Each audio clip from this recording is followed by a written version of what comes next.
Saat hendak memasang spanduk Hari Kemerdekaan, seorang pemuda ditembak oleh orang tidak dikenal. Korban mengalami luka bagian punggung sebelah kanan. Rizky Pohan merupakan warga Belawan, menjadi korban penembakan yang dilakukan oleh orang tidak dikenal yang terjadi di kawasan Jalan Komodor Laut Yosudarso, Kelurahan Belawan Bahagia, Kecamatan Medan Belawan, Sumatera Utara.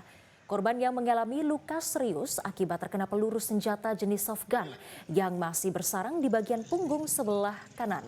Korban langsung dilarikan ke rumah sakit setelah ditembaki oleh pelaku. Penembakan terjadi saat kendaraan roda 4 yang mengangkut seorang penumpang yang duduk di belakang sopir melakukan penembakan sebanyak 7 kali terhadap korban dan temannya. Setelah penembakan, pelaku melarikan diri ke arah Belawan. Petugas kepolisian dari Polres Pelabuhan Belawan masih menyelidiki dan memintai keterangan sejumlah saksi dan korban.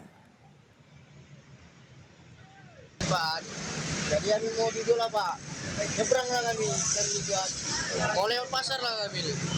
Jelajahi cara baru mendapatkan informasi. Download Metro TV Extend sekarang.